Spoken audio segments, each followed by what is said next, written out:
لو أنزلنا هذا القرآن على جبل لرأيته خاشعا متصدعا من خشية الله.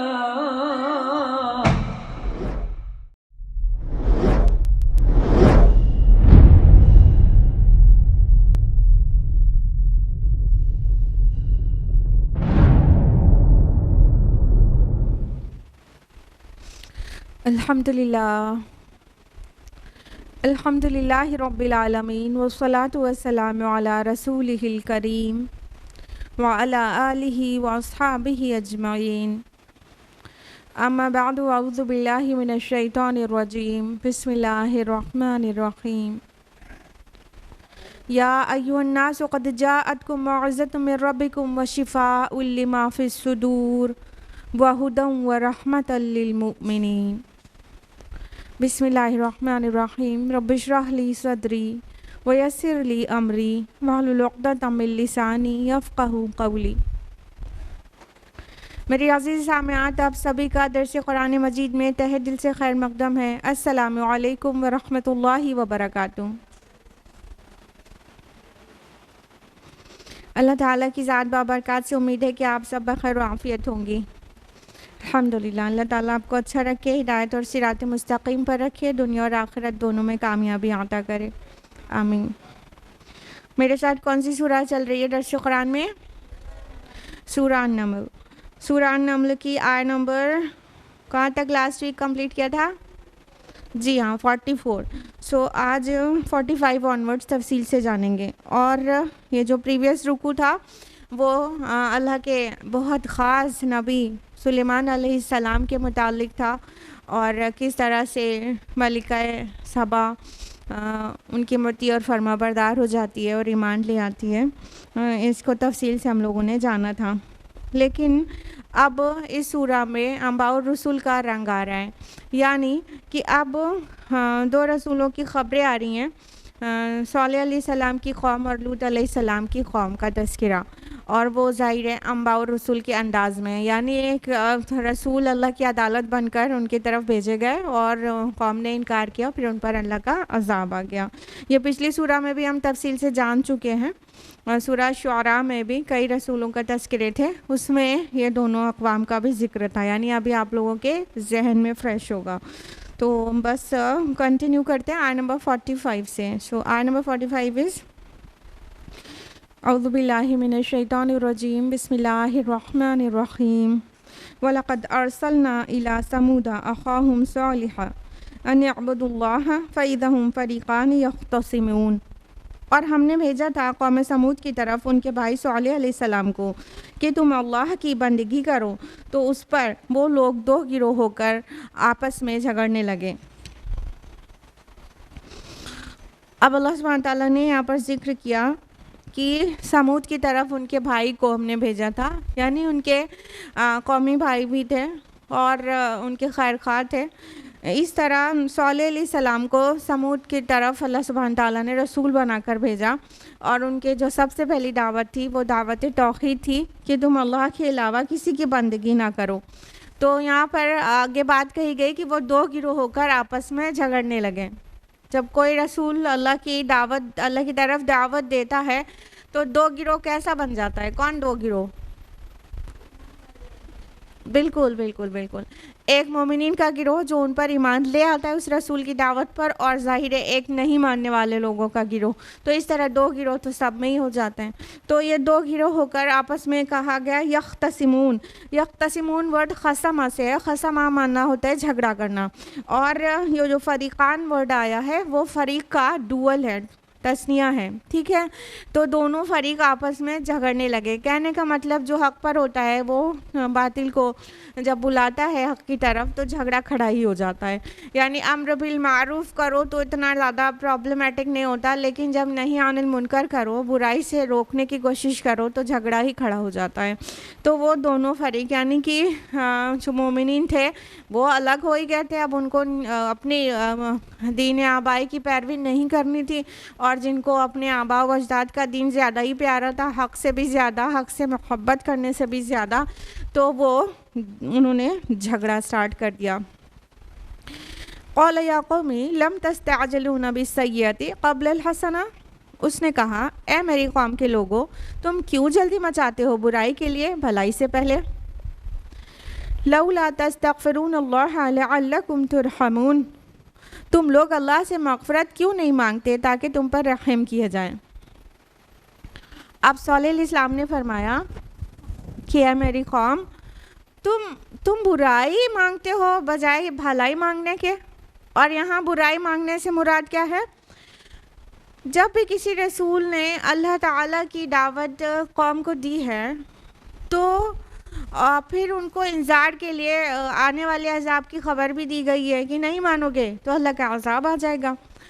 تو جب کسی قوم کی ہٹ اس حد تک بڑھ جاتی ہے کہ وہ عذاب کو بھی چیلنج کرنے لگتے ہیں، تو وہ اس کو یہاں پر کہا گیا کہ تم سیئہ مانگتے ہو، برائی طلب کرتے ہو.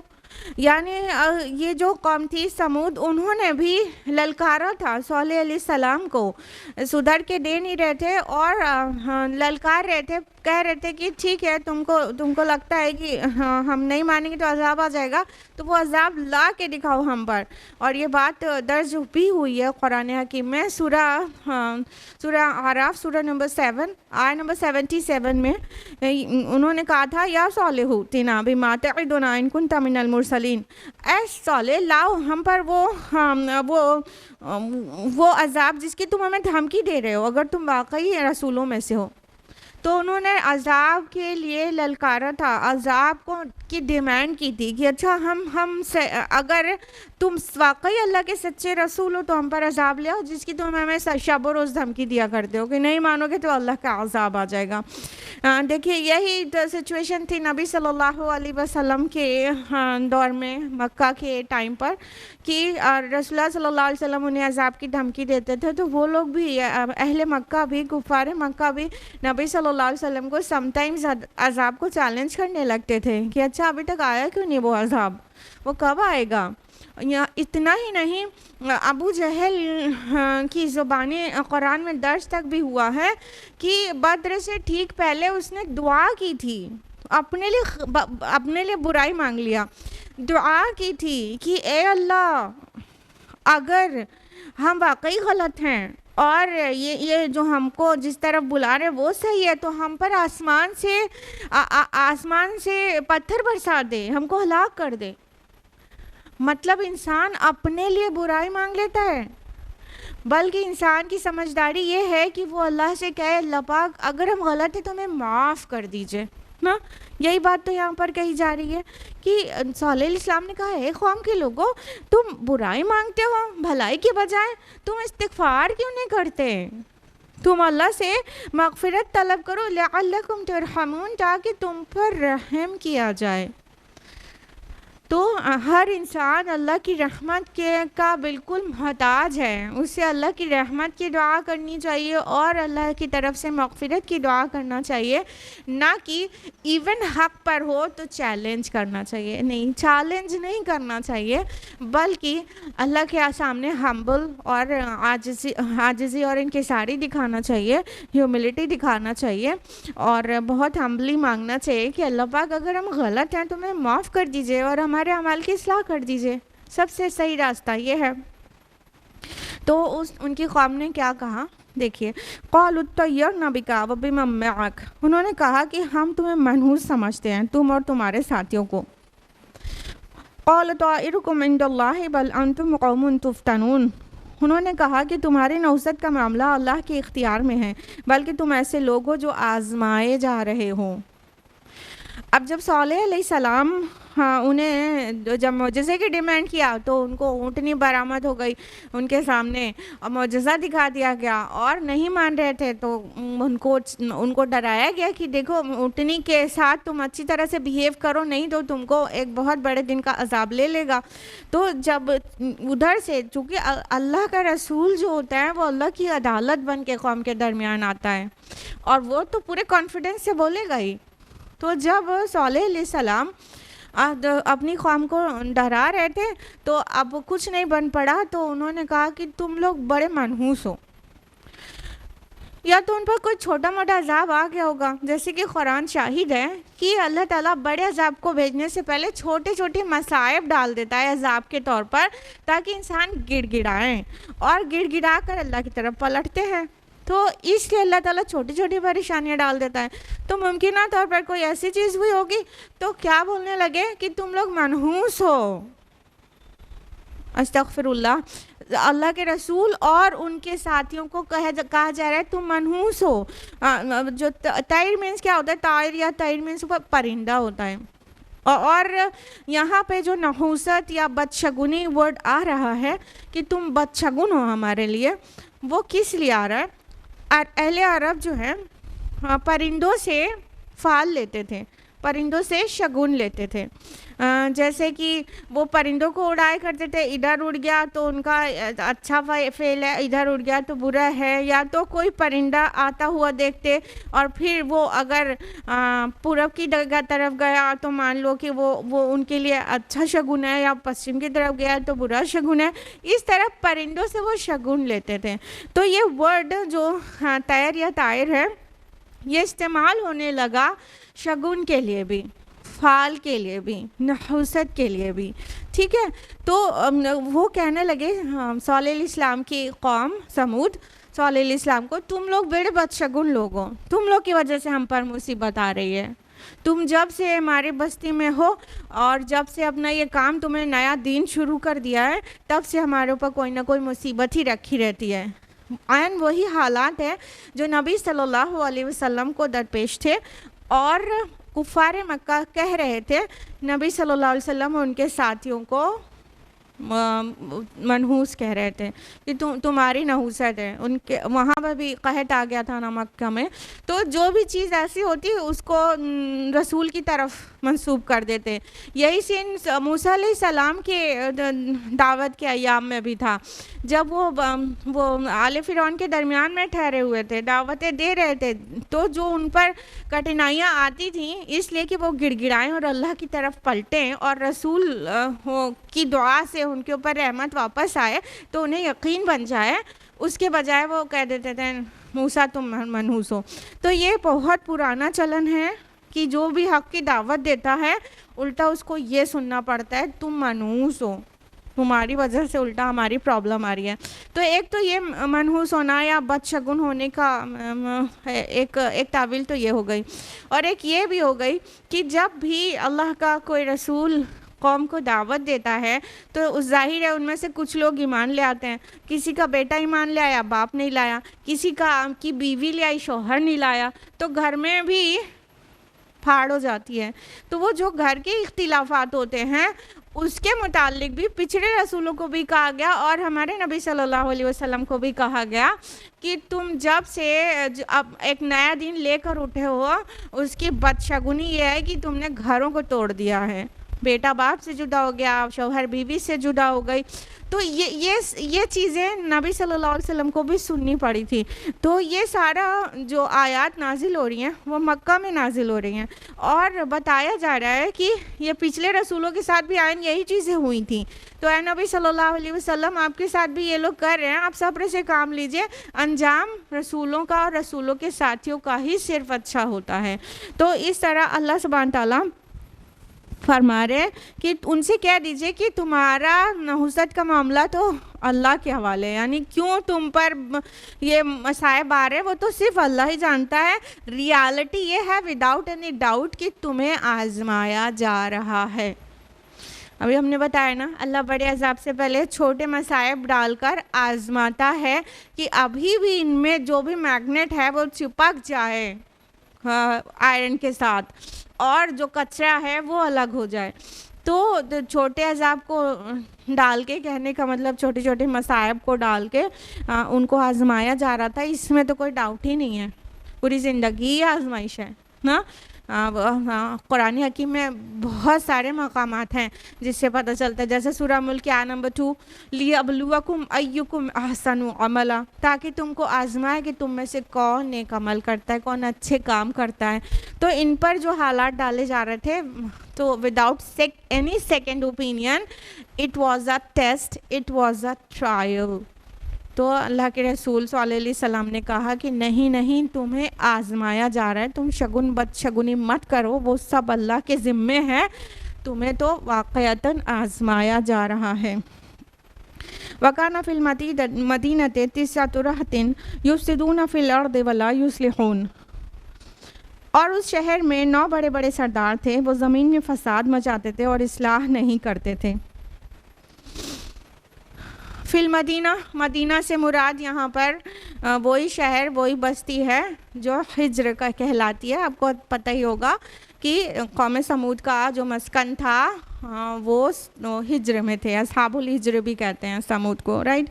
تو یہ اس شہر میں یعنی حجر میں، اور حجر سے حجر معنی سب لوگ جانتے ہیں پتھر ہوتا ہے، وہ پہاڑی سلسلے ہیں، وہ بہت ماؤنٹین رینجز ہیں، وہیں پورے پہاڑ میں ہی ان کی بستی تھی، پہاڑوں میں ہی ان کے گھر تھے، تو وہ پورا پہاڑی سلسلہ ہے، اس لیے اس جگہ کو حجر کہتے ہیں۔ تو یہاں پہ جو ورڈ مدینہ آیا ہے وہ مدینہ سے وہ وہی حجر بستی مراد ہے۔ اور کہا گیا کہ اس شہر میں 9 رہط تھے۔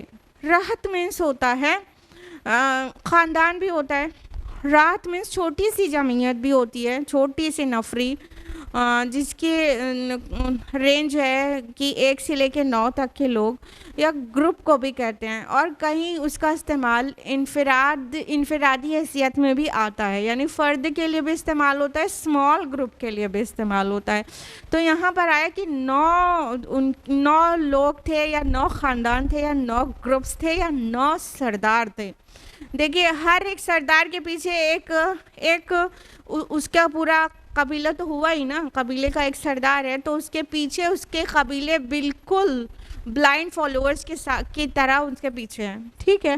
تو یہ ان کو 9 خاندان تھے یا 9 سردار تھے جو کہ اس ملک میں بہت فساد مچائے ہوئے تھے، اور وہ ایسے ہی کام کرتے تھے جو فساد برپا کرنے والے ہوں اور اصلاح نہیں کرتے تھے۔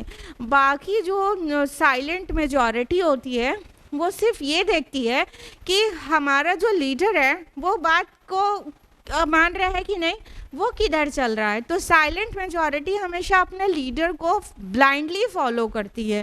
تو سب سے بڑے کلپریٹ وہ ہوتے ہیں جو کسی قوم کے متکبر سردار ہوتے ہیں، اور باقی اس کے پیچھے بہت بھولے نہیں ہوتے ہیں لوگ جو چاہتے ہیں کہ ہمیں تحقیق کرنا ہی نہ پڑے اور آسانی چاہتے ہیں کہیں نہ کہیں، رائٹ۔ ہمیں تحقیق اپنی آنکھوں سے انہیں تحقیق نہیں کرنا ہے، حق کو پہچاننے کی کوشش نہیں کرنا، اپنے دماغ میں انالائز نہیں کرنا ہے۔ اللہ پاک نے ہر ایک باڈی میں الگ برین دیا ہے، پوری قوم کو ایک برین تھوڑی نہیں دیا ہے کیا؟ اگر ایسا ہوتا کہ ایک لوگ مانے اور باقی سب لوگ اس کے مطیع ہیں تو اچھائی کا ذمہ دار اور برائی کا ذمہ دار صرف ایک ہوگا، تو پھر پوری قوم کو ایک برین دیا گیا ہوتا۔ ایسا تو بالکل نہیں ہے، ہر انڈیویجول کو ایک برین دیا گیا ہے، رائٹ۔ ہم سبھی اپنی دماغ لگا کے سوچ ہی سکتے ہیں۔ تو وہ جو قوم کے جو سردار تھے یا 9 خاندان ایسے تھے یا 9 گروپ چھوٹے چھوٹے ایسے تھے جو فساد بچائے ہوئے تھے، اور ان کے فساد یوزولی اصلاح کے نام پر ہوتے ہیں۔ وہ کہتے ہیں ہم اصلاح کا کام کر رہے ہیں، ہم تو لڑائی بھڑائی کے لیے منع کر رہے ہیں، اور ریالٹی ہے کہ وہ اصلاح کا کام نہیں کرتے تھے، وہ تو فساد فی الارض کرتے تھے۔ تو اللہ تعالیٰ نے ان کو یہاں پر مینشن کیا ہے کہ 9 ایسے گروپ تھے یا 9 ایسے سردار تھے جو بہت زیادہ پوری قوم کو مس گائیڈ کر رہے تھے، یعنی فساد فی الارض کے ذمہ دار تھے۔ قالوا تقاسموا باللہ لنبیتنہ وآلہ، انہوں نے کہا کہ تم سب آپس میں اللہ کی قسم کھا کر عہد کرو کہ ہم لازماً رات کو حملہ کریں گے اس پر اور اس کے گھر والوں پر۔ ثم لنقولن لولیہ ما شہدنا مہلک اہلہ وإنا لصادقون، پھر ہم اس کے وارث سے کہہ دیں گے کہ ہم تو اس کے گھر والوں کے قتل کے وقت موجود ہی نہیں تھے اور ہم بالکل سچے ہیں۔ اب کیا کیا انہوں نے خفیہ پلاننگ کی کہ یہ صالح تو اپنے کام سے باز آ ہی نہیں رہا ہے. اب کچھ نہیں, انہیں ساری چیزیں جب ہو ہی گئیں کہ نشانی مانگا, نشانی مل گیا, اور پھر اس اونٹنی کے ساتھ بری طرح سے پیش آنے لگے, پھر اس کو ذبح کر دیا. تو صالح علیہ السلام نے ان کو نوٹس دے دیا کہ اب 3 دن تک تمہیں رہنا بسنا ہے, اس کے بعد تم پر عذاب آ جائے گا. تو جب ان کو عذاب کی فائنل نوٹس دے دی گئی تو انہوں نے سوچا کہ اب ان کو بھی, صالح کو بھی, ان کا بھی کام تمام کر دو. لیکن یہ پبلکلی ایسا نہیں کر سکتے تھے. بالکل سیم سیرت میں, ہمارے رسول کی سیرت میں پورے سارے سین ایسے ہی تھے کہ یہ پبلکلی ایسا نہیں کر سکتے تھے, کیونکہ کوئی اعلیٰ خاندان کا کوئی شخص ہو جس کا ولی بھی اس کے ساتھ ہو, ولی ان دا سینس کہ اس کا پشت پناہ یا اس کے خاندان کا جو وہ قبیلے کا سردار ہے وہ اس کو ولی بولیں گے. نبی صلی اللہ علیہ وسلم کی پشت پر ابو طالب کا ہاتھ تھا, گو کہ وہ ایمان نہیں لائے تھے, yet he was with him نا. تو اسی طرح وہ صالح علیہ السلام, انبیاء علیہ السلام ہمیشہ ہی بڑے اونچے خاندان کے ہوا کرتے تھے, تو وہ بھی خاندانی تھے, ان کا بھی, ان کے پیچھے بھی ولی ہو گئے. اب ولی پورا قبیلہ بھی ولایت کے لیے ہوتا ہے نا, پورا قبیلہ. جب قبائلی زندگی میں آپ کو پتہ ہونا چاہیے کہ قبائلی زندگی میں کوئی فرد کے ساتھ کچھ بھی کرنا پورے قبیلے سے لڑنے کی دعوت ہی ہوتا ہے, کیونکہ قبائلی عصبیت بہت ہوتی تھی کہ ہمارے قبیلے کا اس کو وہ کیسا بھی ہے, بس وہ صحیح کر رہے غلط کر رہے اس کے ساتھ ہوتے تھے لوگ. ٹھیک, تو اوپن جو ہے ان کے اوپر حملہ نہیں کر سکتے تھے کہ صالح علیہ السلام کو اعلان سنگسار کر دیں, ایسا نہیں کر سکتے تھے. تو ان لوگ نے چھپ کر پلان کیا. یہ 9 جو پیپل تھے یا 9 جو گروپس تھے, انہوں نے مل کر پلان کیا کہ ایسا تو چلو اب ہم تم مل کے قسم کھائیں اللہ کی. Point to be noted here is that they used word Allah, سبحان اللہ. انہوں نے کہا چلو اللہ کی قسم کھاتے ہیں. وہ اللہ کو پہچانتے تھے, وہ بھی جس طرح مشرکین مکہ اللہ کو پہچانتے تھے, اللہ نام سے جانتے تھے, خالق اللہ ہی کو جانتے تھے, پورے کائنات کا مدبر اللہ ہی کو جانتے تھے. ٹھیک ہے, تو اسی طرح سمود بھی اللہ کو جانتے تھے اور اللہ کی قسم کھانے کے لیے کہہ رہے تھے چلو ہم اللہ کی قسم اٹھا کر پختہ بات کرتے ہیں کہ اب اس کو, ان کے گھر والوں کو ختم کر دیں, اور پھر کیا کریں. اور یہ جو وَأَهْلَهُ آیا ہے کہ ہم ان کے اوپر شب خون ماریں گے, رات میں حملہ کریں گے, وَأَهْلَهُ اور ان کے گھر والوں پر. تو اہل ورڈ عربی زبان میں فیملی کے لیے بھی آتا ہے اور اہل فالوورز کے لیے بھی آتا ہے, یعنی جو مطلب بلیونگ پیپل ہوئے تو وہ بھی اہل کہلاتے ہیں رسول کے. بہرحال تو ان کا پلان یہ تھا کہ ہم لوگ مل کر قسم کھاتے ہیں کہ ہم انہیں ایک پرٹیکولر نائٹ انہوں نے پلان کیا, اس رات میں حملہ کر دیں گے اور سب مل کر اس کو قتل کر دیں گے. اور جب ان کا ولی ہم سے پوچھے گا تو ہم کہہ دیں گے اللہ کی قسم ہم وہاں موجود ہی نہیں تھے. اور یہاں پہ مہلک جو آیا ہے یہ ظرف ہے, اور ظرف زمان کے لیے بھی آتا ہے, ظرف مکان کے لیے بھی آتا ہے. مطلب کہ اس وقت موجود نہیں تھے, یہ بھی ٹرانسلیشن ہو سکتا ہے, اس جگہ پہ موجود نہیں تھے, یہ بھی ٹرانسلیشن ہو سکتا ہے. مطلب جب تھنک ٹینک سب بیٹھتے ہیں تو بڑی بڑی پلاننگ کرتے ہیں نا, ہم کس طرح ثابت کریں گے کہ ہم وہاں تھے ہی نہیں, ہم کچھ جانتے ہی نہیں, اور اللہ کی قسمیں کھائیں گے کہ ان کو کسی طرح یقین دلا دیں گے کہ ہم نے نہیں کیا ہے کام. ہمارے نبی صلی اللہ علیہ وسلم کے خلاف کس طرح پلان کیا گیا تھا کہ آپ بنو ہاشم سے تھے اور آپ کے پشت پر آپ کے چچا ابو طالب تھے, تو ان کے خلاف یہ پلان کیا گیا تھا کہ ہم لوگ کیا کریں گے کہ ان کو کوئی بھی مارے گا تو وہ اس کو حق قصاص دینا پڑے گا. اور ولی یہاں پہ جو ولی ورڈ آیا وہ بھی اس کے لیے آیا جس کے پاس حق قصاص ہو, تو حق قصاص میں اس کی بھی جان جائے گی جو مارے گا. تو ایسا کرتے ہیں سب لوگ مل کر محمد پر حملہ کریں گے صلی اللہ علیہ وسلم, اور جب سب کے حملے سے مارے جائیں گے معاذ اللہ, تو پھر کون سا قبیلے سے حق قصاص لیا جائے گا, تو پھر وہی دیت دینا ہوگا, ہم لوگ مل کے دے لیں گے. مارے کوئی نہیں جائے گا، تو سب لوگ کا ہاتھ رہے گا. ان کی بھی یہی بہت سملر پلاننگ تھی نا. اللہ کے رسولوں کے ساتھ ایسا ہی ہوا کرتا ہے. تو انہوں نے بھی یہ پلان کیا کہ ہم ایک دم یقین دلا دیں گے. ہم وہاں موجود ہی نہیں تھے اس وقت، تھے ہی نہیں، ہم تو کچھ جانتے ہی نہیں، اور ہم بالکل سچ کہہ رہے ہیں. اور جو انسان چرب زبان ہوتا ہے نا، تو اپنی باتوں سے غلط بات کو بھی صحیح ثابت کرنے میں سم ٹائمز کامیاب ہو جاتا ہے. وَمَكَرُوا مَكْرًا وَمَكَرْنَا مَكْرًا وَهُمْ لَا يَشْعُرُونَ. اور انہوں نے ایک چال چلی اور ہم نے بھی ایک تدبیر کی اور انہیں پتہ بھی نہ چلا. اب ان سب نے کیا پلان کیا؟ یہ جو ان کے جتنی ان کی عقلیں تھیں، اور اللہ تعالیٰ نے بھی پلان کیا. مکر ورڈ خفیہ تدبیر کے لیے آتا ہے، خفیہ چال چلنے کے لیے. اگر پازیٹیو کے لیے ہو تو پازیٹیو، اور برے کام کے لیے ہو تو نیگیٹیو. تو انہوں نے بھی مکر کیا اور اللہ نے بھی مکر کیا. انہوں نے خفیہ چال چلی، پھر اللہ نے بھی خفیہ تدبیر کی. اور اللہ ان کی تدبیروں کو تو جان رہا تھا، لیکن اللہ کی تدبیر کو کوئی جاننے والا نہیں. تو انہوں نے پلان کیا ہوا تھا کہ ہم وہ پرٹیکولر نائٹ پر ہم صالح کے اوپر حملہ کر دیں گے اور اس کو اور اس کے اہل کو مار ڈالیں گے. لیکن اللہ تعالیٰ نے بھی ایک پلان کر کے رکھا تھا، یعنی جو رات آنے والی تھی اس سے پہلے والی صبح کو ان کے اوپر عذاب ٹوٹ پڑا. فانظر کیف کان عاقبۃ مکرہم انا دمرناہم وقومہم اجمعین. تو دیکھ لو کیا انجام ہوا ان کی چال کا، ہم نے انہیں اور ان کی پوری قوم کو ہلاک کر ڈالا. پھر اللہ سبحانہ و تعالیٰ نے انہیں ہلاک کر دیا، ان کے اوپر عذاب آ گیا. وہ بہت معمون تھے کہ پہاڑوں میں گھر ہے، نہ ہواؤں کا کوئی اس کے اوپر اثر ہو سکتا ہے.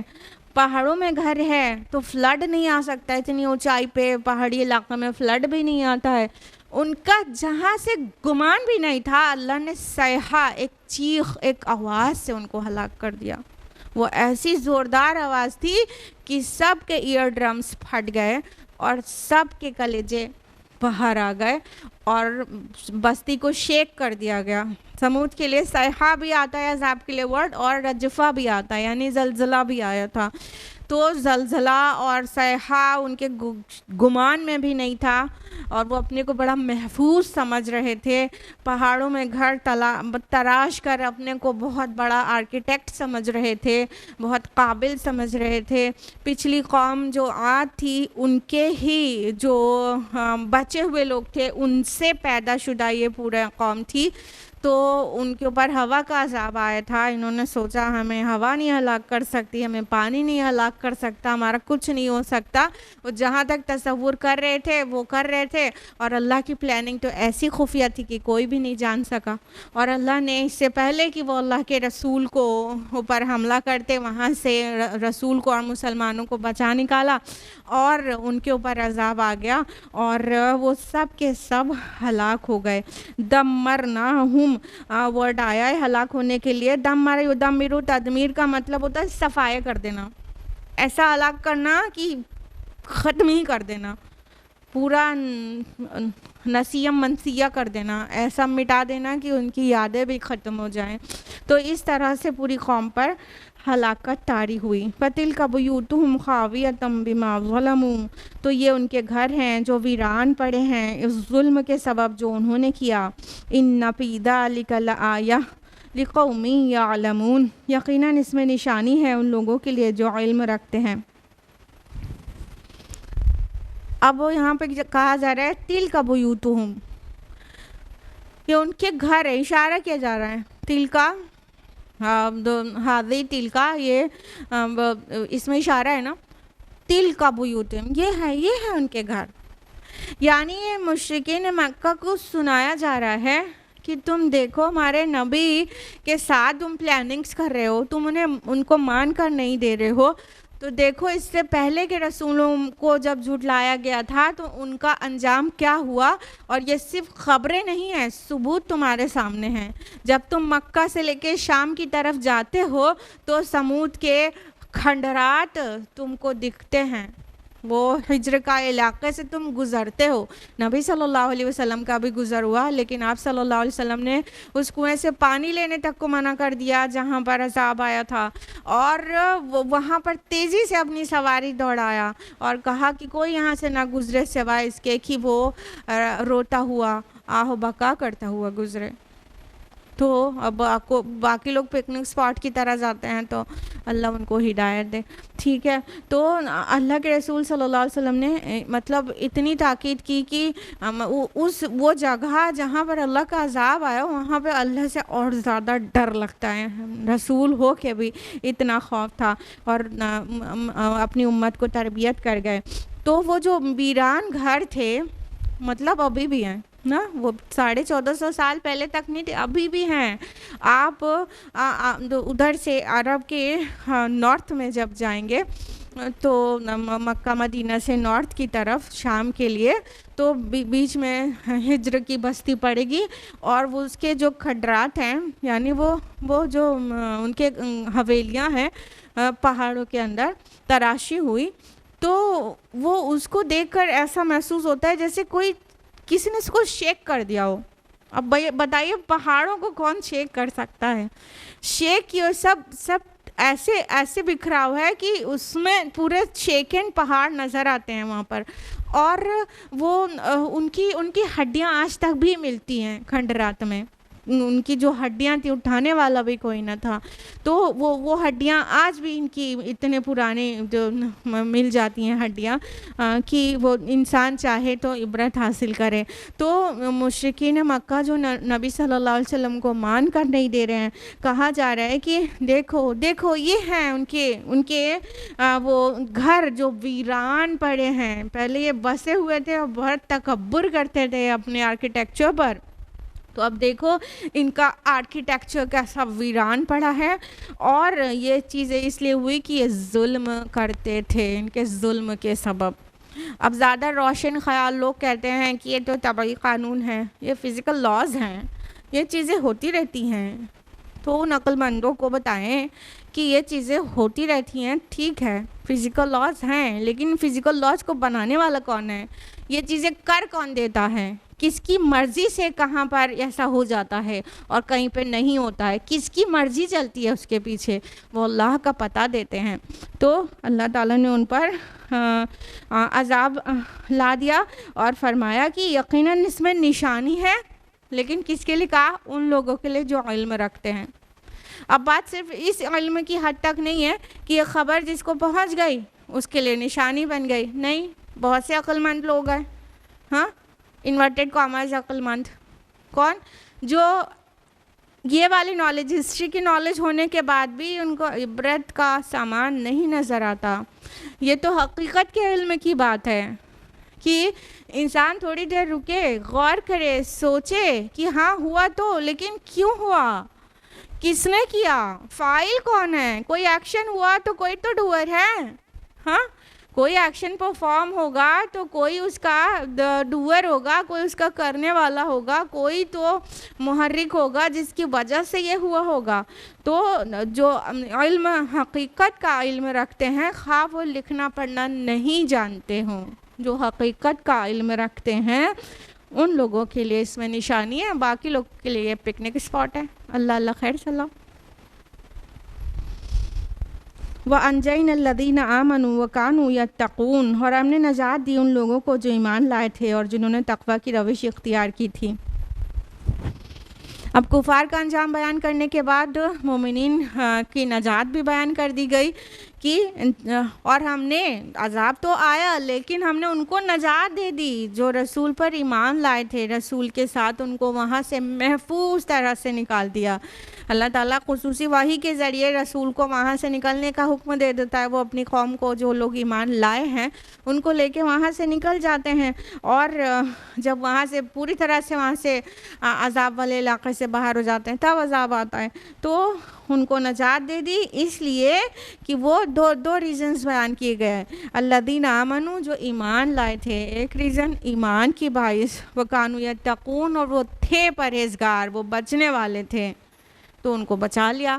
اسی تقوی سے اپنا بچاؤ ہے، یعنی پہلے بچو گناہوں سے تو عذاب سے بچاؤ آٹومیٹیکلی ہو جائے گا، دنیاوی عذاب سے بھی اور اخروی عذاب سے بھی۔ تو یہاں پہ ناجی قوم کا بھی ذکر ہو گیا کہ اس قوم کے اتنے لوگ ناجی تھے جتنے لوگ رسول کی بات مانے تھے، ان کو نجات ملی تھی۔ دیکھیے لفظ نجات قرآن مجید میں کبھی نوٹس کرے گا پڑھتے پڑھتے کہ نجات دنیاوی نجات کے لیے ہمیشہ آیا ہوا ہے، اور آخرت کے لیے نجات ورڈ قرآن میں نہیں آیا، جبکہ ہمارے یہاں بہت مستعمل ہے کہ ہم کہتے ہیں آخرت میں بس اللہ کے نجات ہو جائے، نجات ہو جائے۔ آخرت کے لیے فلاح ورڈ آیا ہے، فوز و فلاح ورڈ آیا ہے قرآن میں، فوز بھی آیا ہے، فلاح بھی آیا ہے، اور وہاں اس کو کامیابی کہا جاتا ہے، نجات ورڈ نہیں آیا ہے، نجات دنیاوی بچاؤ کے لیے آیا ہے، ٹھیک ہے۔ اور یہ جو نجات ورڈ آخرت کے نجات، آخرت کے لیے فلاح کی جگہ جو نجات ورڈ جو داخل ہوا معلوم ہوتا ہے، یہ دوسری اقوام سے معلوم ہوتا ہے، جیسے کہ جینز ہیں، ان کے ہاں یہ نرواڑ ہے، ٹھیک ہے، اور بدھ ہیں، ہندو مت ہے، ان سب کے ہاں یہ نجات ورڈ آتا ہے ان کی لینگویج میں۔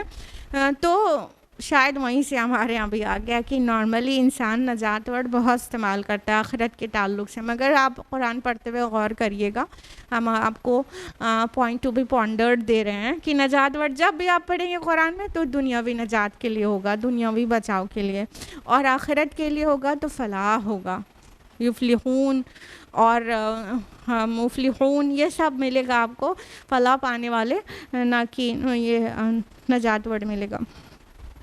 اور یہاں پر دیکھیے التفات بہت ہیں، کبھی تھرڈ پرسن سے لے کے فرسٹ پرسن میں آ جاتا ہے، جیسے کہ ان فی ذلک لآیات لقوم یعلمون، اور ہم نے ان کو جو ایمان لائے تھے ان کو اس میں نشانی ہے ان لوگوں کے لیے جو علم رکھتے ہیں۔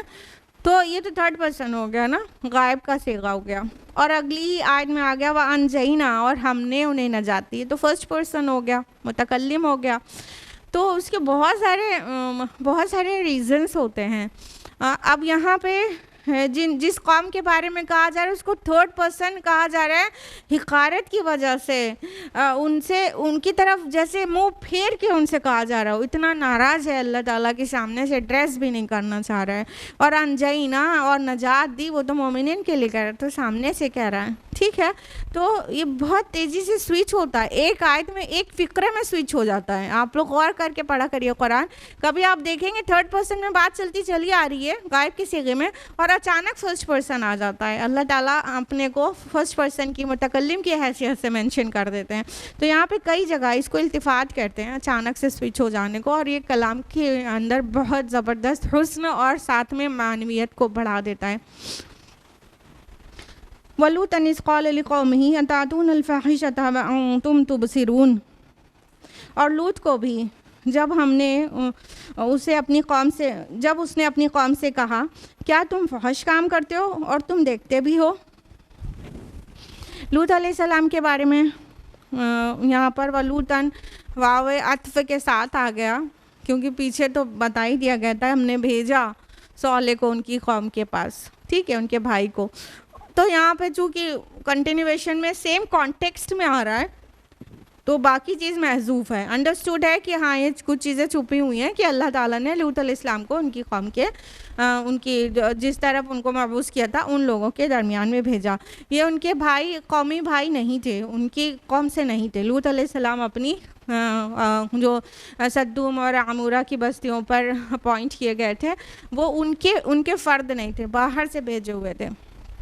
تو اللہ تعالیٰ نے فرمایا کہ لوط علیہ السلام کو بھی اسی طرح بھیجا تھا، اور اب جب انہوں نے اپنی قوم سے کہا کہ تم ایسا بے حیائی کا کام کرتے ہو جسے عمل قوم لوط کرتے ہیں، اور تم دیکھتے ہو، تم تبصرون، اور تم دیکھتے بھالتے یہ کام کرتے ہو۔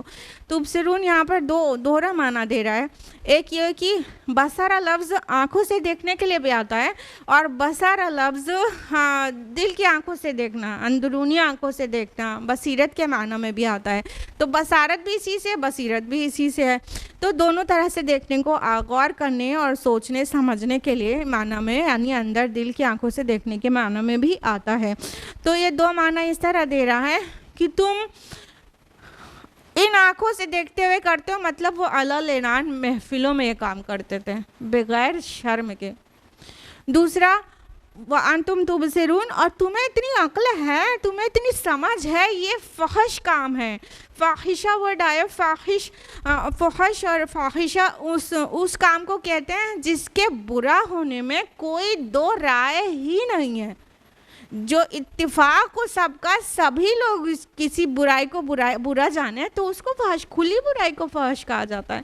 کہ تمہیں تو عقل ہے، تم اتنے بدعقل تو نہیں ہو، تمہیں سمجھ ہے کہ یہ برا ہے اور اس کو جسٹیفائی نہیں کر سکتے تم، یہ برا ہے تو تمہارے درمیان بھی برا ہے، ایسی بات نہیں، تمہیں اتنی عقل ہے، تمہارے دل کی آنکھوں سے ایک کام برا دکھتا ہے۔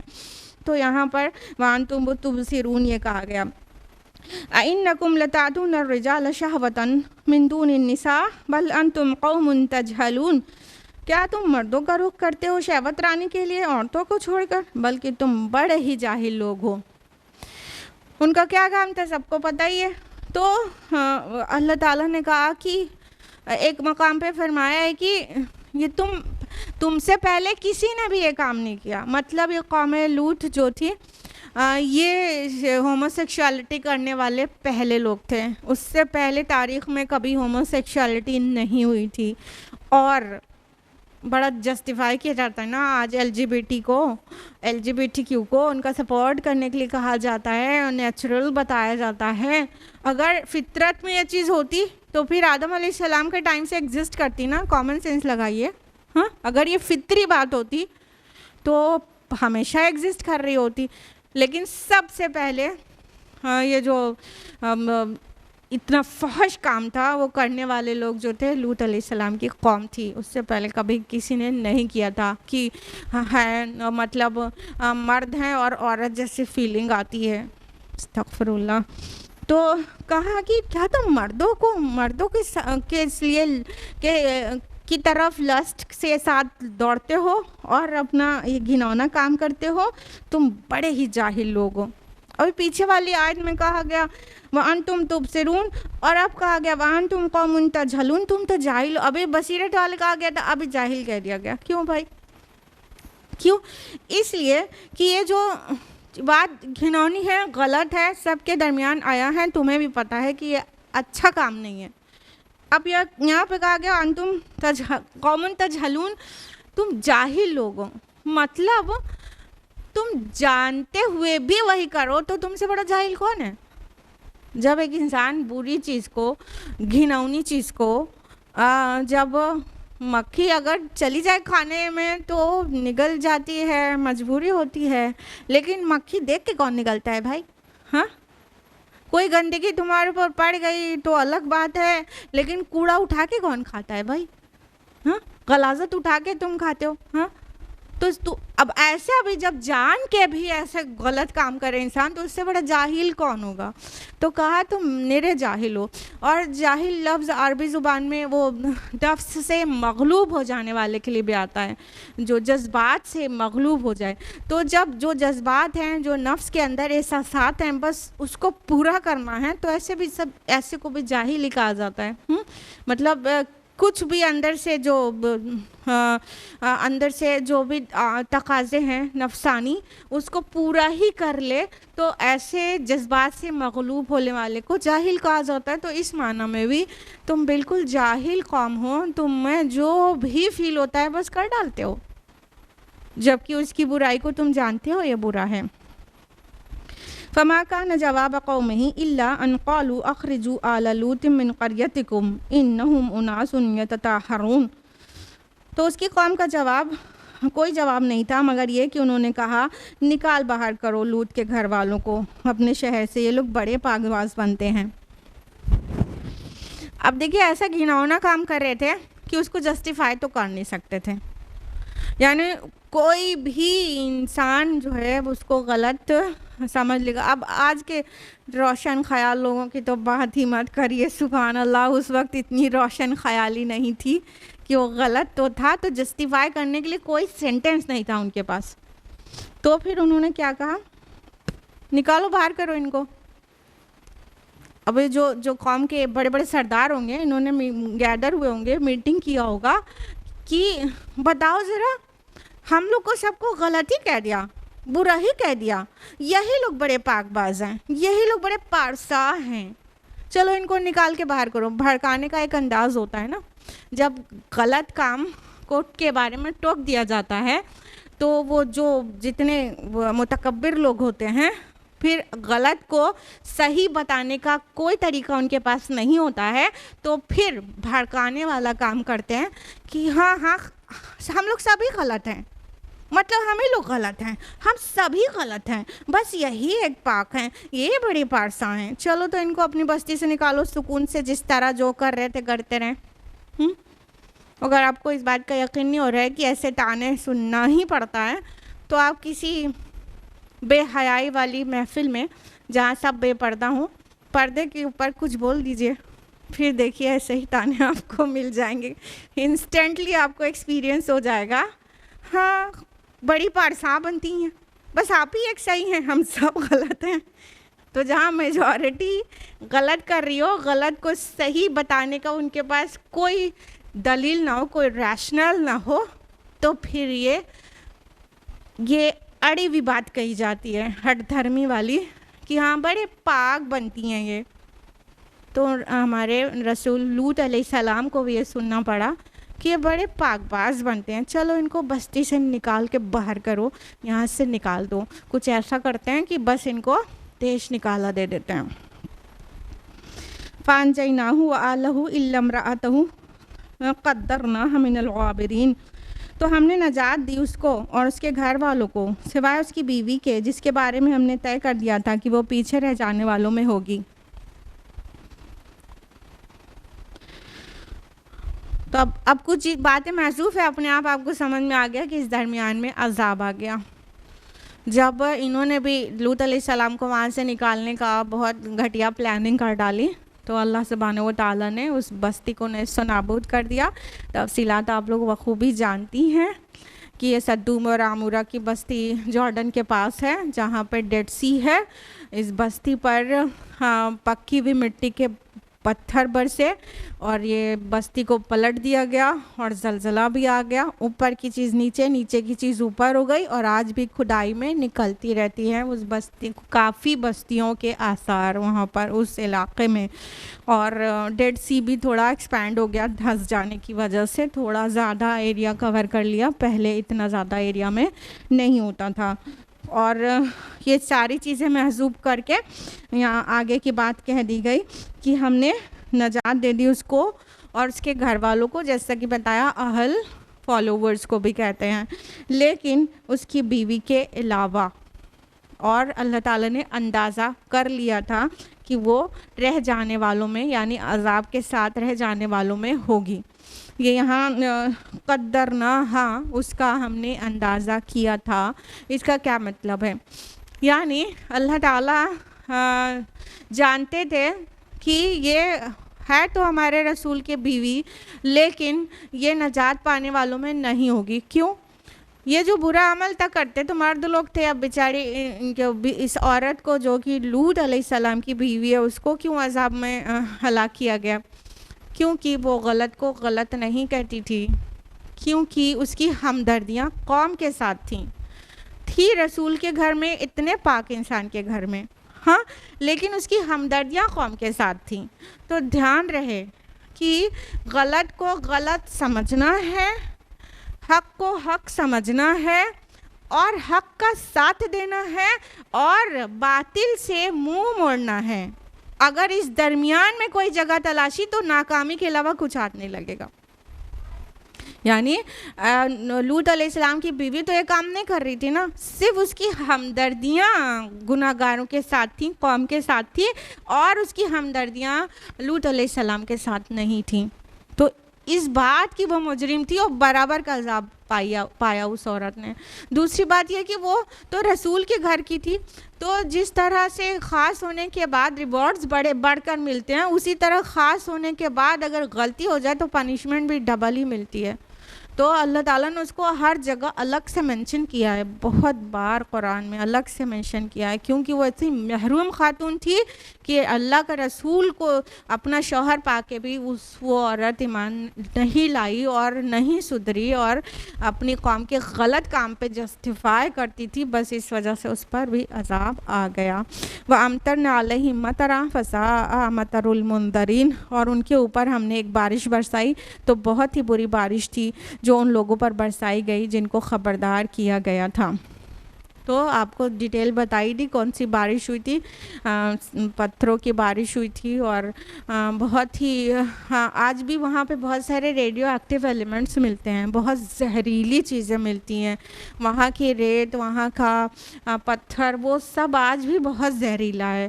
اللہ تعالیٰ جانے کہ وہ کیا عوامل تھے جو اس وقت پتھروں کی بارش کے لیے ذمہ دار ہوئے تھے۔ بہت سارے اقوال ہیں، بہت ساری ہسٹری میں بہت طرح سے اس کی تعویل دی گئی ہے، لیکن بہرحال وہ بہت خطرناک چیز تھی۔ اور آج ورلڈ وائڈ یہ گندگی جو چل رہی ہے اور اس کو بڑے روشن خیال لوگ سپورٹ تک بھی کرنے لگے ہیں، تو ہم سب کو ڈرنا چاہیے اللہ کے عذاب سے۔ رفتہ رفتہ کر کے اتنی ساری کنٹریز میں ہومو سیکشوالٹی کو لیگلائز کیا جا رہا ہے اور کنٹریز ایڈ ہوتی جا رہی ہیں ڈے بائی ڈے، تو یہ بہت مطلب ہم لوگ پھر سے بہت دور فتن میں جی رہے ہیں۔ تو پہلے یہ کام ہوا تو اتنا برا عذاب آیا، اب اللہ ہی بچائے کہ دنیا کے کتنے ہی دیشوں میں یہ کام ہو رہا ہے۔ اب یہاں سے بہت مضمون بالکل چینج ہو رہا ہے، ذرا محسوس کریے گا۔ قل الحمد للہ وسلام علی عبادہ الذین اصطفیٰ، آپ کہہ دیجئے کل حمد اور کل شکر اللہ کے لیے ہے اور سلام ہے اس کے ان بندوں پر جن کو اس نے چن لیا ہے۔ اللہ خیر عما یشرکون، کیا اللہ بہتر ہے یا وہ جن کو یہ شریک بناتے ہیں۔ اب دیکھیے 2 رسولوں کی خبروں کے بعد وہ مضمون مکمل ہوا، اب یہاں سے نیا خطبہ شروع ہو رہا ہے، اور جیسا کہ خطبے کا آغاز اللہ کے حمد کے ساتھ ہوتا ہے اور اللہ کے نیک بندوں پر سلامتی کی دعا کے ساتھ ہوتا ہے، تو یہاں پہ خطبہ چینج ہو رہا ہے اور آگے کی جو آیات ہے نا اس کے لیے یہ تمہید ہے، یہ سٹارٹنگ ہے، اور اللہ تعالیٰ کہہ رہے ہیں کہ کل حمد اللہ کے لیے ہے، اور چونکہ یہ اللہ تعالیٰ خود کہہ رہے ہیں اس لیے کہہ رہے ہیں کہ اس کے چنندہ بندوں پر، اللہ عبادہ الذین اصطفیٰ، سلامتی ہو اس کے چنے ہوئے بندوں پر۔ اصطفیٰ مطلب چنا ہوا ہوتا ہے نا، اصطفیٰ مینس اجتبا مینس بھی، تو جس کو اللہ نے چن لیا ہے یعنی کہ پیور کر دیا ہے، جن کے پاس ایمان ہے، تقویٰ ہے، وہ لوگ، تو ان پر سلامتی ہو۔ اور اب چونکہ آگے جو مضمون ہے وہ پورا توحید کا ہے، اتنا بیوٹیفل ہے، اللہ تعالیٰ فرما رہے ہیں کیا اللہ بہتر ہے یا وہ جن کو یہ شریک بناتے ہیں۔ تو اللہ تعالیٰ جو کہ بغیر کسی سیکنڈ اوپینین کے وہی بہتر ہے، اور جو اللہ کے ساتھ پارٹنرز ایسوسیٹ کیے جاتے ہیں وہ تھوڑا سا بھی بہتر ہونا، تھوڑا سا بھی اچھے ہونا تو بہت دور کی بات ہو گئی، وہ سرے سے مطلب ہے ہی نہیں بہتر، وہ ان میں کوئی اچھائی ہی نہیں ہے اس بارے میں کہ ان کی عبادت کیا جائے۔ اب یہ جو پہلے مضمون سوئچ ہو رہا ہے اس کو بھی سمجھیے، اور پیچھے والی آیت میں عذاب کی خبر اور اگلی ہی آیت میں اللہ کا شکر ہے اس کو بھی سمجھیے۔ دیکھیے اگر اللہ تعالیٰ ایک کو ہم جو برے کام کرنے والے لوگ ہوں اگر ان کو مٹاتا نہیں رہے تو پھر پوری کی پوری نسلیں برباد ہو جائیں نا، پورا کے پورا سوسائٹی برباد ہو جائے۔ تو اللہ تعالیٰ پچھلی قوم کو عذاب دینے کی خبر کے بعد اللہ تعالیٰ اپنی حمد کی بات کہتے ہیں کہ اس پر بھی اللہ کا شکر ہے کہ اللہ ظالم، فاسق، فاجر اور فحش قوم کو ہلاک کر دیتے ہیں، اس پر بھی اللہ کا شکر بنتا ہے۔ ہے تو خبر عذاب کی، ڈرنے والی نا، کانپنے والی، لیکن اس پر بھی اللہ کا شکر کرنا چاہیے کہ یہ نہیں فوت ہوئے ہوتے، یہ نہیں ختم ہوئے ہوتے تو آج ان کی گندگی پورے میں بہت زیادہ پھیل چکی ہوتی. تو اس طرح عذاب کی خبر کے بعد شکر کی بات ہے.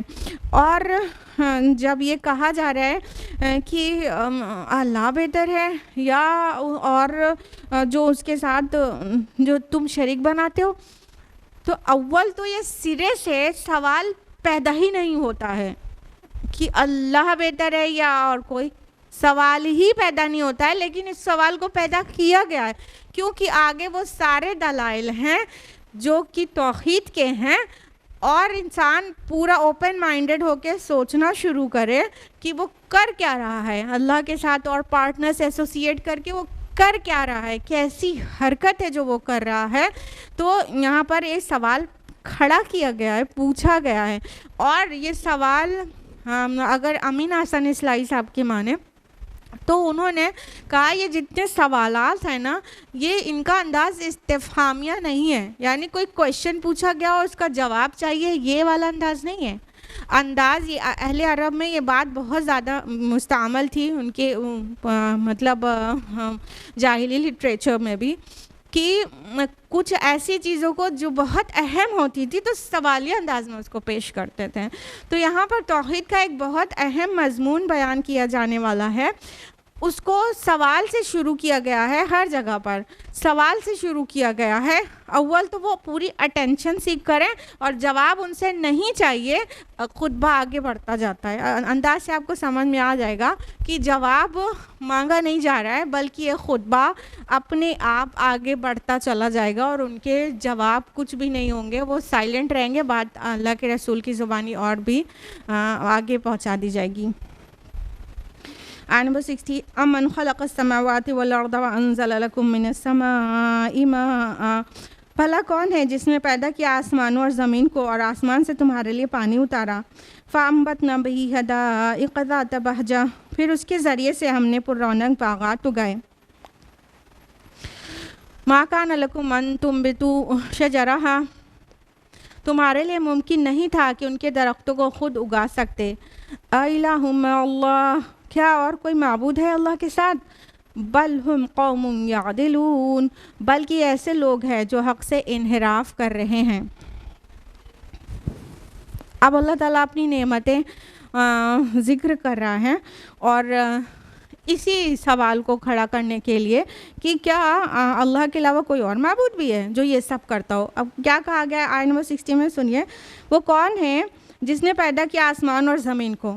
تو آپ کو معلوم ہونا چاہیے، چاہے وہ مشرکین مکہ ہوں ایٹ دیٹ ٹائم، چاہے وہ آج کی کوئی بھی اقوام ہو جو مشرک قوم ہے، وہ آسمان و زمین کا خالق اپنے چھوٹے چھوٹے خداؤں کو، اسمال جی گاڈس کو نہیں بولتے ہیں.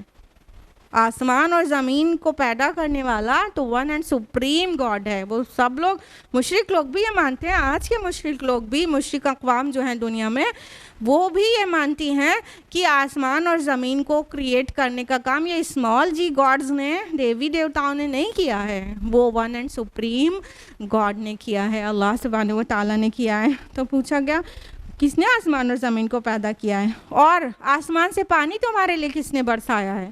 کوئی کہ بس میں دیکھیے سائنس اتنی ایڈوانس ہو چکی ہے نا، اب مانسون بڑھتا جا رہا ہے، کوئی لے کے آ پا رہا ہے کیا؟ بارش نہیں ہونا ہے تو نہیں ہونا ہے، گرمی زیادہ پڑنا ہے تو پڑنا ہے. کون آسمان سے بارش اتار پاتا ہے؟ کوئی بھی نہیں، کوئی بھی نہیں سوائے اللہ کے. تو غور کرو، توحید کے دلائل دیے گئے ہیں اور غور و فکر کی دعوت دی گئی ہے. فرمایا کہ اور پھر اس کے ذریعے پر رونق جو باغات ہیں وہ کس نے اگائے ہیں؟ تو یہ پورا توحید الربوبیہ ہے کہ ان سب چیزوں کا مالک کون ہے. جو باغات اگاتے ہیں، اگتے ہیں، جب بارش ہو جاتی ہے اللہ تعالیٰ، بارش کرتا کون ہے؟ اور جب بارش ہوتی ہے تو اس سے جو باغات اگتے ہیں جس کو دیکھ کے تم خوش ہو جاتے ہو، پھر تمہاری اکانومی چمکتی ہے، پھر تمہارے یہاں خوشحالی آتی ہے. اور جو درخت ہیں اگتے ہیں، کیا تم اگا سکتے تھے؟ تمہارے بس کا نہیں تھا کہ تم اگا سکو.